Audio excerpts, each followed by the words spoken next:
이번 시간에는 지난 시간에 이어가지고 사후 분석에 대해서 한번 살펴보도록 하겠습니다. 자, 지난 시간에는 등분산 가정이 충족이 되고 그리고 사례수가 다를 경우가 어떠한 사후 분석을 써야 되는지에 대해 살펴봤다면, 자, 이번 시간에는 등분산 가정이 충족이 되지만 사례수가 같은 경우 어떠한 것이 있는지 한번 살펴보도록 하겠습니다. 대표적으로 여기서 표시했듯이 터키라든지 그 다음에 SNK, 그 다음에 덩칸이 있는데요. 터키는 학자 이름이고요. 그 다음에 SNK는 스티던 쿠먼 뉴얼스의 약자예요. 그래서 SNK라고 얘기를 하고 덩칸이라는 학자도 있고요. 이렇게 해서 다양한 방법들이 있지만 일단 하나 터키, SNK, 그 다음에 덩칸에 대해서 살펴보도록 하겠습니다. 자, 또 터키는 HSD와 WSD로 나눠져요. 여러분들이 어떤 학술지라든지 기타 논문에서 봤을 때 터키 방법을 써가지고 사후 검증을 했다라고 이렇게 얘기를 그런 논문을 봤으면은 그 사후 분석 방법은 터키의 HSD를 쓴 거예요. 그래서 Honestly Significant Difference라고 그래가지고 HSD를 쓴 거고요. 밑에 있는 WSD는 Fully Significant Difference Test라고 해서 보통 여러분들이 SPSS라든지 기타 통계책을 보신 분이 있을지 모르겠지만 이거를 터키의 B라고 얘기를 합니다. 터키 B 테스트라고 얘기를 해요. 그리고 밑에 있는 뉴먼 콜스가 있는데 뉴먼 콜스 또는 스티런 뉴먼 콜스 이렇게 같은 말을 쓰이고요. 또 다른 말로는 S, K, N 이런 식으로 쓰이고도 상당히 또 SNK라고 쓴다든지 다양하게 씁니다. 그래서 항상 풀 네임을 활용해 주시고요. 터키 여기 HSD하고 터키 WSD하고 차이점이 뭐냐면은 여기에서는 터키의 WSD를 설명하지 않을 거예요. 터키의 WSD는 터키의 HSD하고 뉴먼 쿠얼스하고 기가값을 평균을 내가지고 그 평균값을 사용을 하는 거예요. 그럼 그 얘기는 뭐냐면 터키가 가진 장점과 뉴먼 쿠얼스가 가지고 있는 장점을 어느 정도 혼합해서 쓰겠다라는 거겠죠. 그 다음에 덩칸의 다중범위, 덩칸이라고 하는 데도 있고 덩칸 다중범위 이렇게 범위 이렇게 쓰는 것도 있습니다. 그래서 덩칸 멀티플 레인지 테스트라고 얘기를 하죠. 크게 이렇게 세 가지가 있습니다. 등분산 가정이 충족되고 사례수가 같은 경우. 자, 그 다음에 터키에 대해서 한번 살펴보도록 할게요. 일단 터키는요 보수적이에요. 자, 보수적이란 말은 뭐냐면은 유의 수준을 적게 잡는다는 뜻이에요. 유의 수준이 적게 잡는다는 얘기는 알파 값이 적다는 뜻입니다. 알파 값이 적다는 얘기는 알파 반대에 있는 베타 값이 크다는 뜻이에요. 베타 값이 크다는 얘기는 1 마이너스 베타에서 그게 통계적 검증력인데 통계적 검증력이 약하다라는 얘기죠. 그건 또 단점이 됩니다. 장점은 뭐냐면 그래서 터키 검증의 장점은 보수적이다. 제1종 오류가 나타날 이런 개연성, 확률을 줄인다는 뜻이에요. 그러면 제1종 오류가 뭐냐? 영가설이 사실임에도 불구하고 우리가 기각하는 거예요. 이거를 우리가 흔히 얘기하는 유의 수준이라고 얘기를 하죠.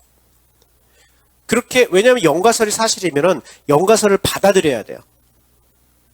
근데 우린 영가설이 사실임에도 불구하고 이 유의 수준, 즉 우리가 미리 설정한 그 범위보다 적게 나타났으니 영가설을 기각하겠다라고 얘기를 하는 거예요. 그 오차를 줄인다는 얘기예요. 그리고 가족 간 오차율, Family Wise Error Rate를 조정을 해요. 그래서 Family Wise Error Rate이 뭐냐면은 이거에 대해서 궁금하신 분은 지난 시간에 설명한 봄페로니 교정 방법 있잖아요. 그거를 참고하시면 됩니다. 그것 때문에 집단의 수가 세 집단일 때는 독립표본 T 검증을 여러 번 하는 게 아니고 분산 분석을 쓰는 거예요. 자, 그리고 단점은 뭐냐면 쉐페보다 개방적이다라는 얘기예요. 개방적. 셰페보다 개방적이라는 데 보수적이지만 셰페보다는 개방적이에요. 그게 뭐냐면은 보수적이면은 통계적 검증력이 낮다라는 뜻이에요. 알파 건너편은 베타가 있고 1 마이너스 베타가 통계적 검증력인데 알파 유의 수준을 줄이면 베타 값이 증가가 되고 베타 값이 증가가 되면은 1 마이너스 베타인 통계적 검증력이 줄어드는 거예요. 근데 셰페보다 개방적이라는 얘기는 알파 즉 유의 수준이 높다는 뜻이에요. 그러면은 베타 값이 작아지겠죠. 그럼 베타 값이 작아진다는 얘기는 통계적 검증력이 높다는 뜻이에요. 즉 뭐냐면 터키는 보수적으로 일정 오류를 나타날 개연성은 줄어들이지만 그리고 셰페보다는 통계적 검증력이 높다 라고 이렇게 얘기해 볼 수가 있는 거예요.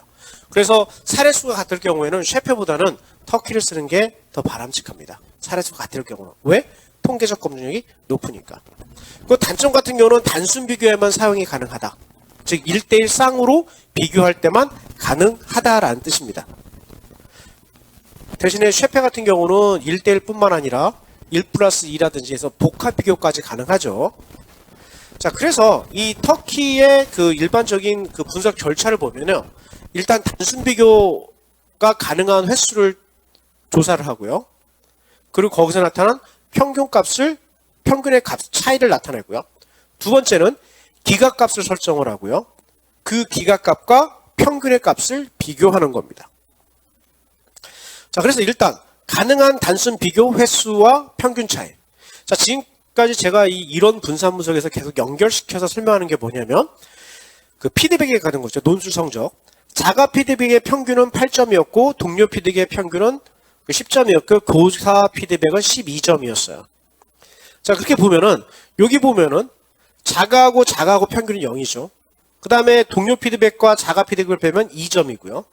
교사 피드백과 자가 피드백을 빼면 4점이에요. 그러면 2, 4, 2 그리고 가능한 비교 개수는 하나, 둘, 세 개라는 걸 알 수가 있죠. 단순 비교만 가능하니까. 지금 보면은 위쪽에 하나, 둘, 세 개 보면은 가능한 단순 비교 개수는 하나, 둘, 세 개라는 거죠. 제가 왜 여기서 절대값을 썼냐면은 절대값을 쓰지 않으면은 자가 피드백과 동료 피드백 차이는 동료 피드백과 자가 피드백에서 플러스 마이너스 값이 나온단 말이에요. 근데 이렇게 절대값을 쓰면은 여기에서 비교하는 거나 여기서 비교하는 거나 같다라는 뜻이죠. 그 이야기는 뭐냐면 여러분들이 T 검증이나 이거 봤을 때는 그 좌우 대칭이기 때문에 어차피 같은 값을 쓴다는 얘기예요. 자, 그 다음에 검정값을 이용을 해야 되는데 이 검정값은 뭐를 이용하냐? T분포를 이용하는 게 아니라 스튜던트 범위표라고 그래서 이 스튜던트 범위표를 이용합니다. 스튜던트 범위표. 근데 이 스튜던트 범위표를 이용하는 데 있어서 자유도를 구하셔야 되는데 그 자유도를 어떻게 구하느냐? 일단 집단이 3개니까 3이에요. 그리고 지금 전체 사례수가 3, 7에 21, 21명에서 각각의 집단에서 한 명씩 정보가 빠지면 6명. 그래서 3, 6, 18이 되는 거죠. 그러면 3일 때, 18일 때 만날 때 스튜던트 범위표의 값은 3.61이라는 뜻이에요. 이 3.61을 여기다 집어넣어요. 3.61. 그리고 우리는 각 집단에 7이 나왔죠. 그리고 MSA. 이거는 오차 평균 제곱값. 이거는 이론 분산 분석을 할 때 이미 4.88이라는 값은 나왔어요. 그래서 요거를 계산했더니 터키 기하값은 3.016이 나온 거예요. 3.016이 나온 겁니다. 자, 그러면은 여기서 그 다음 단계가 뭐냐면 이 앞 단계에 있는 3.016 요 값하고 바로 평균의 차이하고 비교를 하는 거예요. 근데 3.016보다 큰 거는 요거밖에 없어요. 4밖에. 이게 뭐냐? 자가 피드백과 교사 피드백 값. 요 차이만 터키의 기하값은 3.016보다 크다는 뜻이에요. 그래서 이게 뭐보다 그래서 p-value는 0.05보다 통계적으로 유의미한 차이가 있다라고 볼 수 있는 겁니다. 그래서 여기서 보시면 알겠지만 이 계산 과정에서 기하값을 보실 때 알겠지만 여기 n이 하나밖에 없어요. 이 얘기는 뭐냐면 각 집단 간 사례수가 같을 때만 사용해야 된다라는 것을 전적으로 보여주는 겁니다. 자, 그래서 정리하면 단순 비교 횟수를 살펴보고 각각의 평균 차이를 나타내고, 지금 여기 별표 같은 거 없잖아요.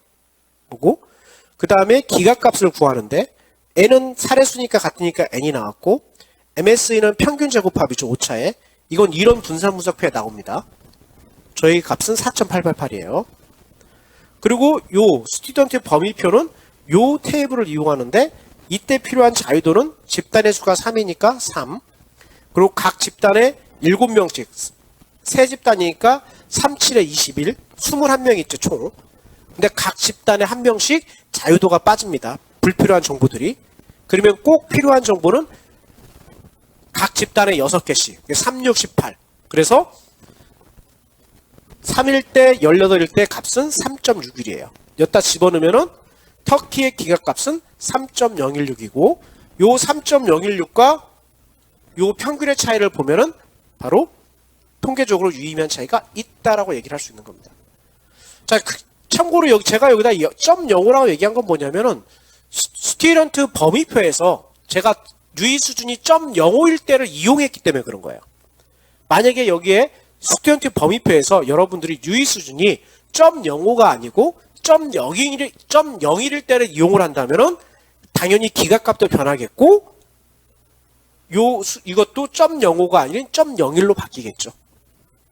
그래서 이거는 0.05와 0.1의 차이는 바로 요 기각값, 요 표에서 0.05 표를 사용했느냐, 0.01 표를 사용했느냐에 따라 달라지는 겁니다. 자, 이상으로 터키 검정 방법에 대해서 살펴봤습니다.